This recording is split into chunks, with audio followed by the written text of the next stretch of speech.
The Customs Management Act was passed in the House of Assembly on Tuesday afternoon, with amendments for customs duties to be charged on freight on board as opposed to cost, insurance, and freight.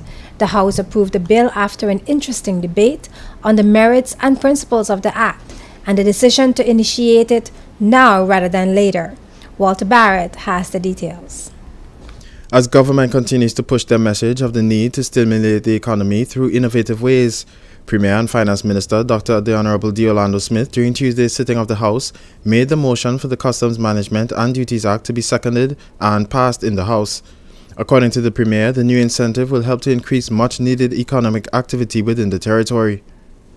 Madam Speaker, for years, members of the business community have been saying to government that, especially from the U.S. mainland, is one of the main factors why they are not as competitive as they should be, as they could be, particularly with their neighbors across in the U.S. Virgin Islands. And they have recommended for several years that the duty on freight and insurance be lifted. Madam Speaker, we have looked at it and decided this time that this be done. I want to emphasize, Madam Speaker, that at the same time, we're also looking at other incentives to increase commerce in the territory. And these, after we look at them, they will be brought to this House, Madam Speaker. Madam Speaker, we expect that as a result of what we are doing as far as financial services, as far as tourism, and now as far as the businesses are concerned and what we expect to do, that there will be increased commercial activity in this territory, which will result in more jobs being created and low prices for the people of this community, thus benefiting all the people that live in this beautiful British Virgin Islands.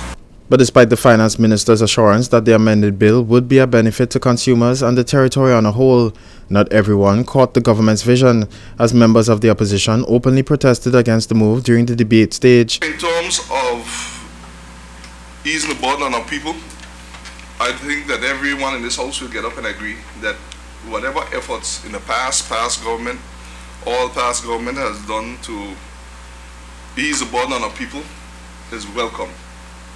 And I applaud the Premier for this attempt to do the same. Madam Speaker, as I notice it, the revenue that will be lost is some 3 million and change. Madam Speaker, now it sounds politically correct to say that it is not a problem in the world to get rid of revenue for 3 million and change for our people. But Madam Speaker, being a student of math and science, I always learned that whatever you take away from one side must end up on the other side somehow. So the question, Madam Speaker, is what will we balance this 3 million and change from? Or, Madam Speaker, I hope it won't be who we balance this 3 million and change from. I don't see how, in God's name, Madam Speaker, the Deputy Premier, in seconding the motion and giving his contribution, said that in inverted commas, quote, hope that merchants will have will be ethical enough to pass those savings on to the customers. So I heard about flying planes on a wing and a prayer, Madam Speaker. Now I'm hearing about running a government on hope and the good ethical practices of behavior of the merchants. Where you don't give someone $3.7 million in hope that he does what you want him to do with it. There must be a plan in place, Madam Speaker, as to how this $3.7 million is going to get where you want it to go. Else you're just whistling in the wind, spinning top in mud, Madam Speaker. However, in response to the statements made by members of the opposition against the bill, Honorable Mark Vanterpool stated that whereas the freedom of individuals to shop anywhere around the world they choose for whatever prices they want is good, it is better to have those shoppers buy locally and keep the money within the territory.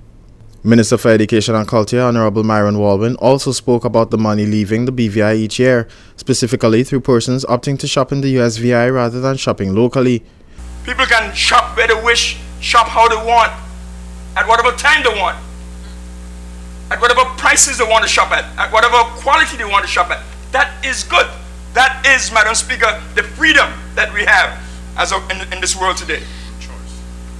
But Madam Speaker, if we sit here and don't do our best as a country to ensure that the money fleeing in all sorts of ways, Madam Speaker, fleeing out of this country by water contracts, fleeing out of this country through shopping in this way, fleeing out of this country, Madam Speaker, by hiring and bringing all kinds of people from all over the world to work here and take all our money out back to wherever. Madam Speaker, if we don't put a stop to that slide, this economy will have nothing to build on. Soon from now, you'll be asking the merchants to hire people, and where are they going to get the money to hire the people from if the money being spent overseas? We also have a problem with financial hemorrhaging. There is too much money leaving the shores of the Virgin Islands. And you look around and you see it.